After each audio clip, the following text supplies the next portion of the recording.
We're here to talk about trade, submarines, lots of other military equipment. They're big orderers of our great military equipment. We have the best equipment anywhere in the world by far. And, oh, you got to watch that. Watch that. You're not allowed to break that. That mirror is 400 years old. A camera just hit the mirror. I just moved it up here special from the vaults, and first thing that happens, the camera hits it. Hard to believe, isn't it? Hard to believe, but these are the problems in life. So we're going to be here to talk about lots of different things, and we might take a few questions before, but we are discussing critical minerals and rare earths, and we're going to be signing an agreement that's been negotiated over a period of 4 or 5 months. And it was sort of good timing that we got it done just in time for the visit. And we work together very much on rare earths, critical minerals, and lots of other things. And we've had a very good relationship. We've been working on that for quite a while. In about a year from now, we'll have so much critical mineral and rare earths that you won't know what to do with them. They'll be worth about $2. But in the meantime, we're working with Australia and other countries. They're working with us too. But other countries also on that. But we're really working on anything having to do with military protection, military ships, vehicles, guns, ammunition, everything, the whole thing. We've been long-time allies, and I would say there's never been anybody better. We fought wars together. We never had any doubts, and it's a great honor to have you as my friend. It's a great honor to have you in the United States of America. Please, would you like to say something? Well, thank you so much, Mr. President, for the invitation here to the White House and for showing us around the improved Oval Office, and for what you're doing around here as well, and for the great honour as well of my delegation staying just across the road. We could have walked, but they didn't let us. We drove all of 20 metres there from Blair House, but it's a great honour to be able to stay there. We are great friends and we're great allies, and this is a relationship that's been forged in the battlefields of the world. We have stood side by side for freedom and democracy, and congratulations, I must say, Mr. President, on the work that you've done with the Middle East. It's an extraordinary achievement. And on defence, we've already had a discussion about taking it to the next level. Our defence and security partnership with AUKUS is so important for us, and I thank you for the support that the administration are giving as well. You've had the Chief of the Navy here as well, which will play obviously a very critical role with the subs and increasing the security for the region and the world. And our economic relationship is so important. The US has a trade surplus with Australia, as you know, and we can continue to take what is every opportunity to improve the relationship even further and make it even stronger. And today's agreement on critical minerals and rare earths is just taking it to the next level, seizing those opportunities which are before us to take our relationship to that next level. And it's been fantastic, the contact that we've had together, the friendship that we've developed. And Australians love America, and I think Americans kind of like Australia too. Sure, we do. And as we go forward, I think that today will be seen as a really significant day in our relationship. So I thank you very much, Mr. President. Well, thank you very much, Anthony. It's an honor to sign this, and we'll do it now. And then we'll take some questions. Some good ones, I think.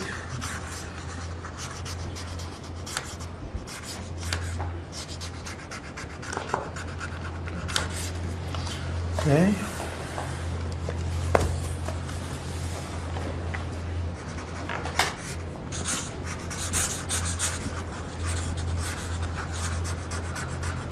Well, this is a $8.5 billion pipeline that we have ready to go. That's right. It's all ready to go. Just getting started.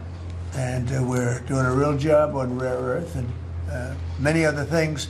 Perhaps I could ask John to say a few words, and then we'll exchange papers. But just how are we doing on your naval purchases and all of the submarines that we're working on with Australia? How's that going? Thank you, Mr. President. Obviously, Australia is a very important ally of ours in the Indo-Pacific and in every battle. They fought with us since World War I and have always been side by side.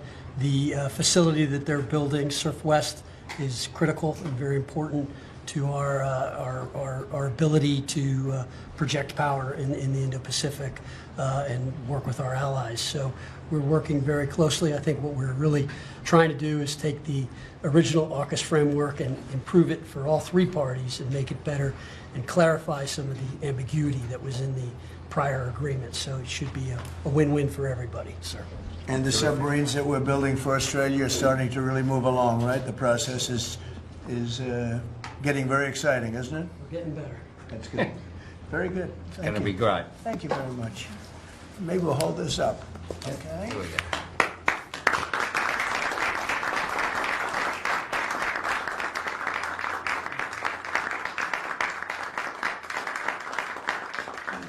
Thank you very much. Mr. President. The AUKUS submarine pact, the AUKUS defence pact that the Prime Minister just mentioned, it is a critical issue for Australia. Yes. You haven't really spoken much about it publicly. It was a deal that was done under Joe Biden to sell submarines to Australia at a time when you're not really making enough for your own needs. So can you tell us, have you gotten across the details of the deal?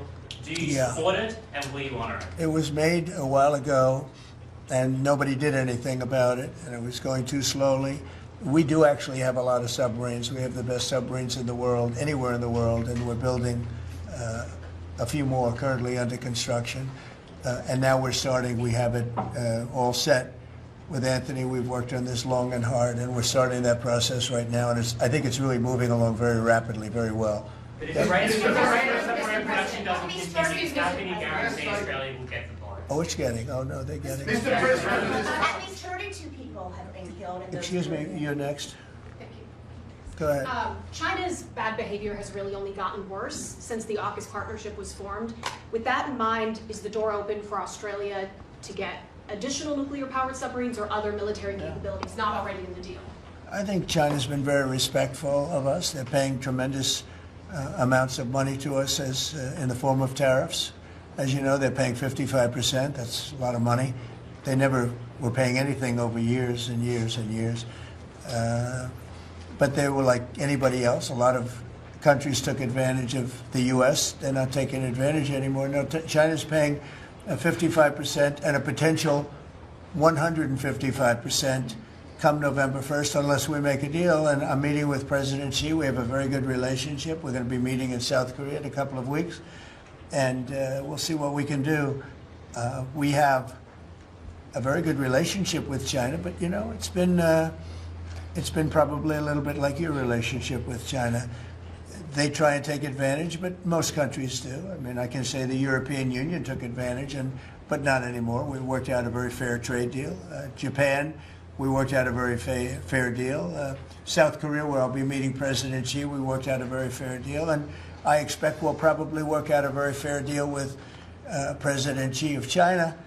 So most of you will be with us. It's going to be very exciting. And I think we're going to work out something that's good for both countries. Are you at least interested in expediting the nuclear-powered subs to Australia? Well, we are doing that, yeah. We're doing that. We have them moving very, very quickly. Mr. President, I don't think you've ever been to Australia. Have you thought about coming to Australia and trying out some of the golf courses? I would, and I actually have been to Australia, and I did play one of your great golf courses. They have great golf courses there. But I have been to Australia, actually. Would you come again? Oh, I would. In fact, I've been invited to go, and Indeed. I'll have to give it serious consideration. No, it's a real Did possibility. the Prime Minister invite you today? He did. And perhaps we could time it, must be said, with the President's Cup that Australia hosts as well. So When is the President's Cup? we'll organise it at a time suitable for you, Mr. President. Can I- Please, in the back, please. Yeah, in the back. Yeah, Mr. President, the Prime Minister mentioned that there's a trade imbalance that's very heavily in America's favour. Why does America slap such heavy tariffs on a friend and ally? Well, we don't, Australia? yeah. Well, we do in some cases. We do in many cases because we've been treated unfairly. But actually, the tariffs are very light. The one thing is you buy a lot of airplanes, so that helps because you buy a lot of the beautiful Boeings, the best of the Boeings. Boeing, and by the way, Boeing is really doing well. They have lots of orders, and they're really doing a great job. They make a great plane. But Australia, because of its location, which is great, but one of the things dictated by that location is you have to order a lot of airplanes. So I guess we have that advantage. They need a lot of airplanes in Australia, and that gives us a little bit of an advantage. Mr. President, yeah, your Secretary of War, Pete Hegseth, in his Shangri-La speech in, I think it was May, warned about the potential likelihood or threat of President Xi ordering an invasion of Taiwan. 2027 is also the year that Fleet Base West is supposed to start rotating those US and UK submarines. Do you see AUKUS as a deterrent for China in the Indo-Pacific? Yeah, I do. I think it is, but I don't think we're going to need it. I think we'll be just fine with China. China doesn't want to do that. First of all, the United States is the strongest military power in the world by far. It's not even close. Not even close. We have the best equipment. We have the best of everything, and nobody's going to mess with that. And I don't see that at all with President Xi. I think we're going to get along very well as it pertains to Taiwan and others. Now, that doesn't mean it's not the apple of his eye, because probably it is.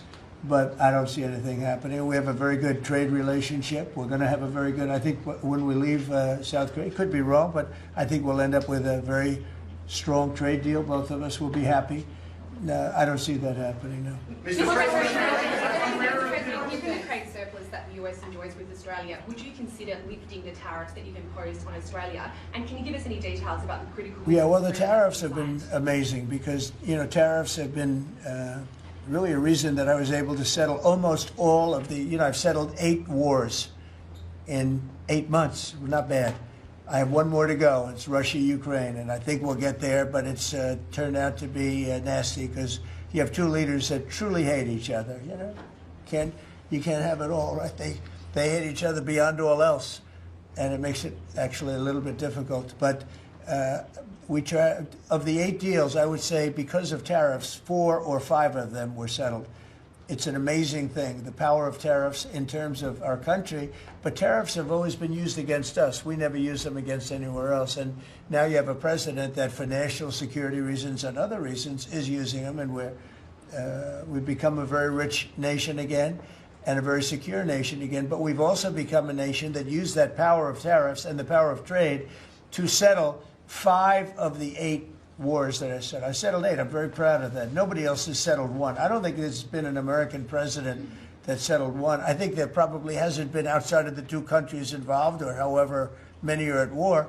I don't think there's ever been an outside country that settled a war, period. So I settled 8 in 8 months. I'm proud of that. Now, in the meantime, I'm running a country that's right now we're the hottest country anywhere in the world. We were dead. A year and a half ago, we were a dead country. Now we're the hottest country in the world, economically and otherwise. So.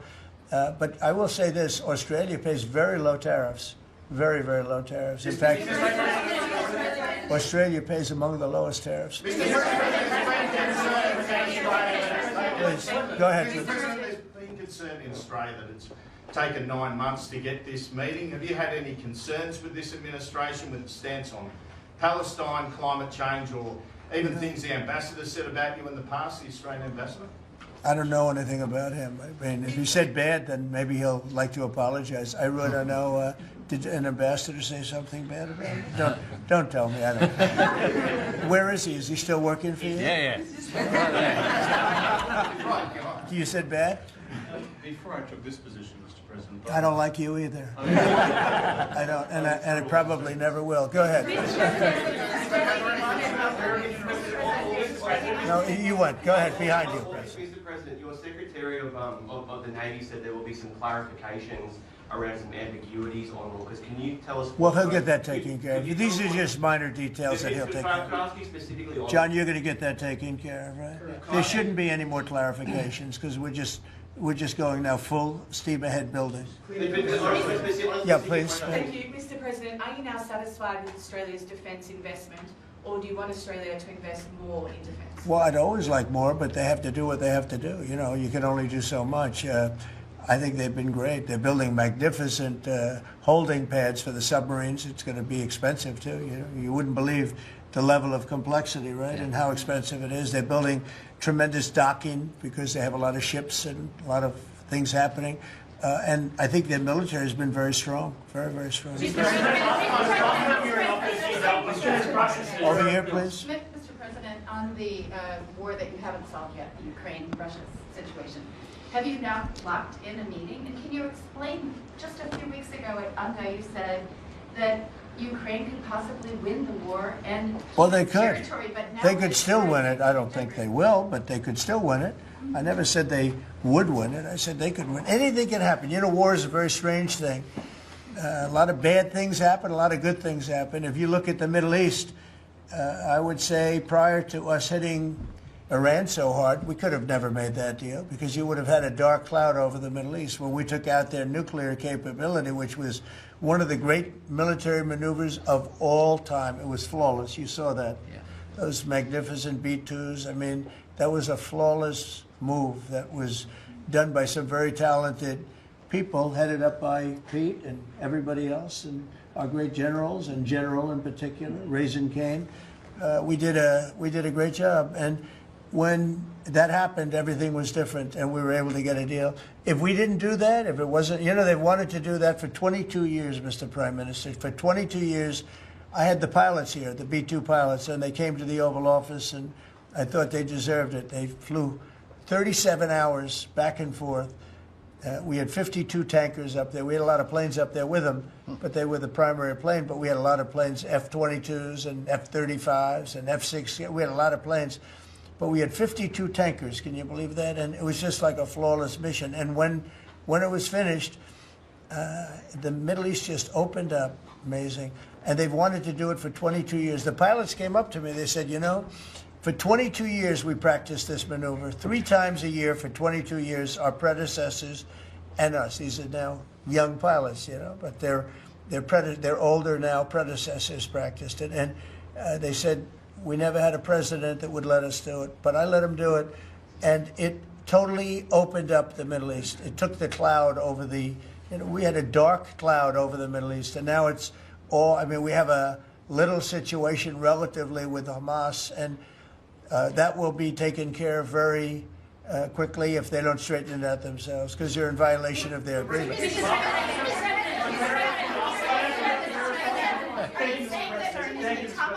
On rare earth minerals, Australia is one of the only places in the world that processes rare earth minerals. Could there be an agreement? China has 90% of the processing. Could there be an agreement over processing rare earth minerals with Australia? Sure, yeah. That's what we're doing. It's part of the agreement. Part of the agreement. Can you say with certainty? Go ahead, please. Thank you, sir. Just, sorry. Yeah. On a follow-up on Taiwan, there are reports that you will come up, or China is pressuring you to not support independence for Taiwan in exchange for a trade deal. Well, I'm not going to talk about that. What I'll talk about, you and I will have that discussion in a couple of weeks when I'm in South Korea with President Xi. We're going to be talking about a lot of things. I assume that's going to be one of the things, but I'm not going to talk about that now. Yeah, please go ahead. President, you just alluded to the violence in the Middle East. What steps is the administration taking to maintain the ceasefire? Well, a lot of steps, and right now it's in the hands of others. You know, we have 59 countries that agreed to the deal. We have a peace in the Middle East for the first time ever. We made a deal with Hamas that, you know, they're going to be very good, they're going to behave, they're going to be nice, and if they're not, we're going to go and we're going to eradicate them if we have to. They'll be eradicated, and they know that. So they went in, and I don't believe it was the leadership, but they had some rebellion in there among themselves, and they killed some people, you know, a lot of people. But this is a violent group. You know, you probably noticed over the last 100 years, this is a very violent group of people. And they got very rambunctious and they did things that they shouldn't be doing. And if they keep doing it, then we're going to go in and straighten it out, and it'll happen very quickly and pretty violently, unfortunately. Go ahead. Yeah, just following up on that question, when you say we are going to eradicate Hamas, who is we? Does that include American boots on the ground? No, it won't be on the ground at all. We don't need to, because we have many countries, as you know, signed on to this deal. The way I view it, 59 countries, and unanimous. There's never been, nobody ever believed this. Countries that 4 months ago didn't like each other, and now they're all aligned together. I mean, we've had countries calling me when they saw some of the killing with Hamas, saying, we'd love to go in and take care of the situation ourselves. In addition, you have Israel would go in 2 minutes if I asked them to go in. I could tell them, go in and take care of it. But right now, we haven't said that. We're going to give it a little chance, and hopefully there will be a little less violence. But right now, you know, they're violent people. Hamas has been very violent. But they don't have the backing of Iran anymore. They don't have the backing of really anybody anymore. They have to be good. And if they're not good, they'll be eradicated.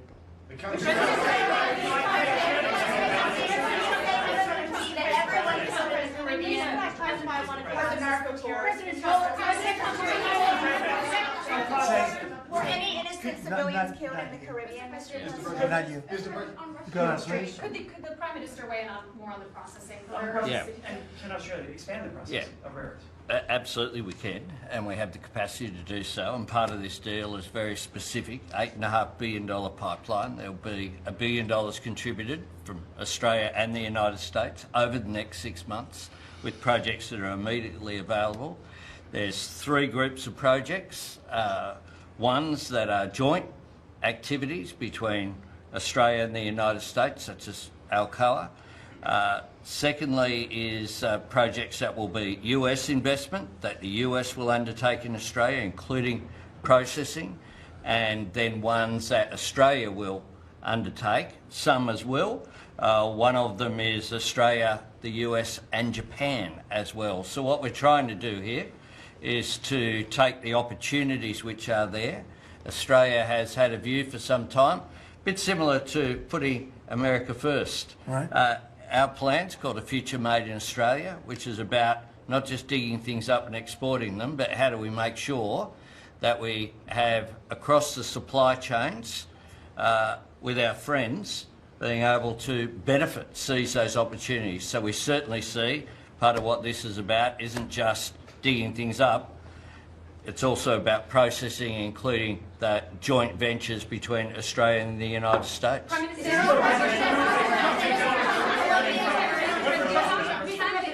the US and Australia really compete with China? Aren't we decades behind in terms of the development? No. You've been reading the wrong newspapers. We're not decades. We are way ahead of China militarily, the United States. We're way ahead of them in every form of military, other than they're building a lot of ships, and we'll have that started. We'll be catching them on that. When it comes but we will, when it comes to weaponry, when it comes to, I'll go, right now, AI. The big thing is AI. They're building more plants in this country than anybody ever imagined. We're going to have over $20 trillion of investment for this year, where the most we ever had was a tiny fraction of that. As an example, Biden, who's the worst president in the history of our country by far, by the way, but they were less than $1 trillion for 4 years. We're already now breaking $18 trillion of investment in 8 months. $18 trillion. No country in history has ever done that. We're way ahead of China in AI, and we're way ahead of China militarily from the standpoint of the sophisticated weapons. We have weapons that a lot of people don't even know about it. I got them started 4 years ago. I rebuilt the military 4 years ago, fortunately, because Biden didn't do anything but give a piece of it away to Afghanistan. Fortunately, as much as it sounded like it was a small part of what I built, but the Afghanistan giveaway was one of the worst. That was probably the most embarrassing day in the period in the history of our country. But we have the greatest military. We have the best equipment. We have the best manufacturers of equipment. We have the best weapons. When you look at our weapons, I've been talking a lot about our weapons. Everybody wants our weapons. But it's great to be working with Anthony. It's great to be working with the people of Australia because they also, I mean, it's a smaller country, but you have done a fantastic job in weaponry and the kind of things that we do a lot of joint work together. Our militaries work very, very closely together. We've been really an amazing ally when you think of it, right? There's never been any games. We're strongly committed, and they're strongly committed. There are some games with other countries, but there haven't been games with Australia.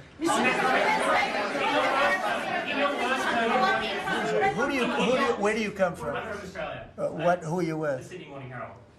Nasty guy. Go ahead. Oh, sorry, I was just going to ask a All right, question. go ahead. On in your first term, you worked with two Australian Prime Ministers, Scott Morrison and Malcolm Turnbull, you might remember. Right. They were from same side of politics as you. Mr Albanese's different side. Can you tell us a bit more about what it's like to work with Mr Albanese compared to those two? Well, I got along. I mean, that wouldn't be fair because, the man on my right has a big advantage.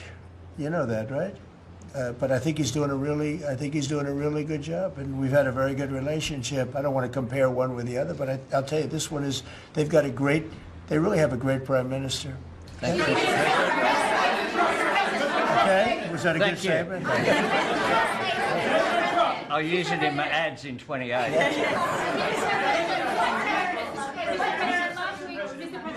President Putin on Thursday, did you discuss his ongoing attacks on civilian areas in Ukraine? Yeah. Did you say cut it out? Did you say show Yeah. an article of good faith to me? I did. But as you know, most of the people dying are soldiers. The soldiers that are dying in Russia and Ukraine, it's unbelievable. 5,000 to 7,000 a week. Can you believe it? And I look at that and I say it's pretty amazing. But in addition to that, there are attacks on Kiev and some of the other places. And it's human lives, but the big number of human lives are soldiers that are being killed in the battlefield. Anywhere from 5,000 to 7,000, sometimes more than that every single week. It's not even believable. It's a bloodbath. It's the worst since the Second World War, the worst number of people. And it doesn't affect us in any way. We don't pay anything because now they pay us for the weapons that they get. The NATO is paying us for the weapons, as you know. It doesn't affect. I guess you could say that's a positive thing. They pay us, but I'm not interested in that. I did straighten it out. Biden gave them $350 billion. Can you believe it? And all they did is get deeper in. It's a shame. Gave them $350 billion. A lot of lives were lost. That's a war that would have never happened if I were president. But we do speak about that. I speak about all of the lives, but I do speak about the civilian lives. Yeah. The First Lady has done such an amazing job on the Ukrainian children who were abducted by Russia. Would you support Senator Lindsey Graham's bill to declare Russia a terrorist state? And you have within your power, you're the most powerful man on earth. Why don't you just enable Ukraine to finish this war tomorrow?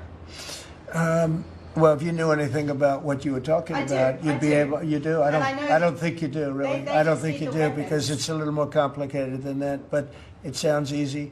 We're in the process of trying to make a deal.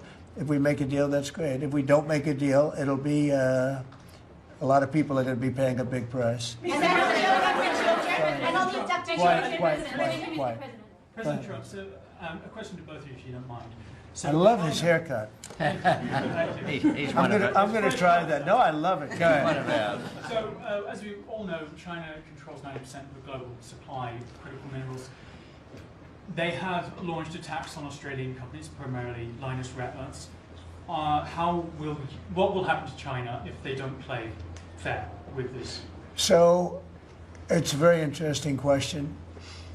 We have a tremendous power, and that's the power of tariff.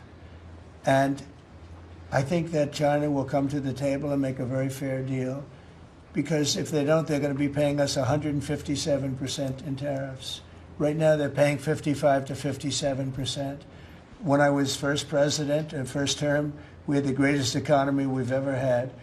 And as you know, people don't write too much about it, but China paid us hundreds of billions of dollars worth of money for tariffs. Biden left it, but he didn't enforce it. He gave exceptions to almost everything. And so he left the tariffs, but he didn't really collect the numbers that he should have collected, and because he didn't know what the hell he was doing. So now the tariffs are much higher in China than they were before. and they're high on other countries, depending on whether or not we like that country or we get along, and that's for national security purposes. So I made deals with Japan, I made deals with the European Union, or the whole of Europe practically, but the European Union, made deals with a lot of different people. We have a very fair deal for, I will say, Australia's paying a low number. They do have, I'll change it, we have a little bit of an advantage on that one. I told you, the advantage we have is airplanes. We sell a lot of airplanes to them and they need them. It's a very vibrant place and people go in and out, and I look forward to going there myself. And I think it's unlikely I'll be taking a ship. That's a long journey. That's a long. But China has treated us with great respect. Now, in the past, they didn't treat other presidents with great respect. They would take hundreds of billions and even trillions of dollars out of the country, and they would spend it and build their military. Now they're treating us with great respect. Now, we'll see what happens. I said, if we don't make a deal, I'm putting on an additional 100% on November 1st. I think we'll make a deal. They threatened us with rare earths, and I threatened them with tariffs, but I could also threaten them with many other things, like airplanes. You know about airplanes, because they can't get parts for their airplanes. We build their airplanes. We do a great job. They're largely Boeings, and we could stop the parts. We did stop the parts, actually, when they did the initial threat. That's a big... They closed down over 400 of their airplanes, but we don't want to do that. But we have a much simpler thing. If we don't make a deal, we'll charge them a very substantial tariff, and they'll be paying us hundreds of billions of dollars a year, which they're basically paying right now. We had presidents that... But we're going to have a fair deal. I want to be good to China. I love my relationship with President Xi. We have a great relationship. I believe after we leave South Korea, we'll be there together. We thought that would be a good place to meet, and we're going to be meeting. I'll be in Malaysia, I'll be in Japan, I'll be in a couple of others. We'll be sort of doing a little bit of a tour. I've been invited to go to China, and I'll be doing that sometime fairly early next year. We have it sort of set. But I think we're going to have a very good relationship with China. And again, they will threaten us with rare earths. I don't think they're threatening us too much right now.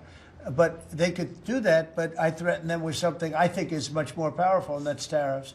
Because at a certain point, they will not be able to do any business with us. At a certain point, if they pay enough tariffs, it's almost like saying, we don't want to do business with you, but it's probably nicer. Saying you're going to pay 158, 157% tariff is a nicer way of saying that we don't want to do business with you. And if they don't do business with us, I think China's in big trouble, I'll be honest with you. I think China is, I don't know that they even make it. I really do. I believe that they're in big trouble, and I don't want them to be in big trouble. I want them to do great. I want them to thrive, but we have to thrive together. It's a two-way street. I think when we finish our meetings, and it's going to be a big deal. Look, I'm meeting with a lot of other countries, but this seems to be the one that people are very interested in. I think when we finish our meetings in South Korea, China and I will have a really fair and really great trade deal together. I want them to buy soybeans. They stopped buying our soybeans because they thought that was punishment.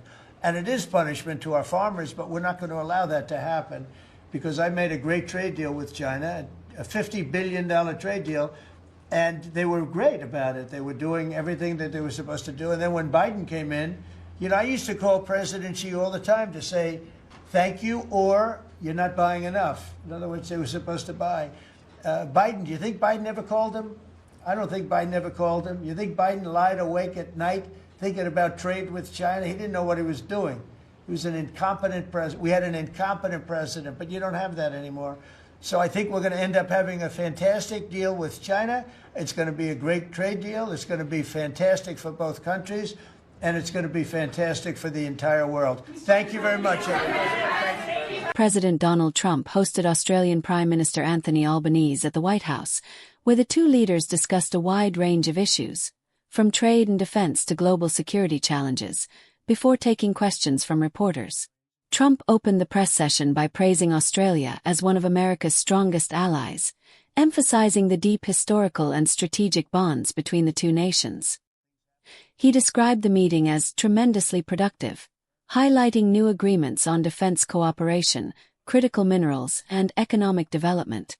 During the joint briefing, both leaders confirmed the signing of a major agreement valued at $8.5 billion to strengthen supply chains for critical minerals and rare earth elements. Trump noted that this deal would ensure greater energy independence and reduce Western reliance on Chinese exports. On defense, Trump reaffirmed the United States' commitment to the AUKUS security pact, under which Australia is developing nuclear-powered submarines with US and British support. He called the collaboration a cornerstone of Indo-Pacific stability, adding that submarine production was moving forward faster than anyone expected. When asked about tariffs and trade policy, Trump defended his use of tariffs as a negotiating tool, saying they restored balance to global markets and protected American industries. He added that Australia remained one of the few allies with minimal tariffs due to its strong and fair trading relationship with the US. Addressing questions on China, Trump spoke of ongoing negotiations and warned that higher tariffs could be implemented if progress stalled. He mentioned upcoming talks in South Korea, expressing confidence that agreements could be reached to stabilize trade and reduce tensions. Turning to the Middle East, Trump reiterated his claim of achieving peace through strength during his presidency. He said Hamas would face complete destruction if it continued its attacks and clarified that the United States would not send ground troops but would work with regional allies to enforce stability. The former president also touched on the Russia-Ukraine conflict, criticizing the current administration's aid spending and repeating his assertion that he could end the war quickly through direct diplomacy. He described the ongoing fighting as a tragedy that never should have happened. Prime Minister Albanese thanked Trump for his hospitality and stressed Australia's commitment to developing its mineral and manufacturing capacity. He said the new agreement marked a future made in Australia, emphasizing that both nations shared a goal of reducing dependency on China for essential resources. The meeting ended on a lighter note, with Trump joking about a possible visit to Australia and complimenting Albanese's leadership. "He's a great prime minister, a great man," Trump said. "We've done big things together, and there's more to come."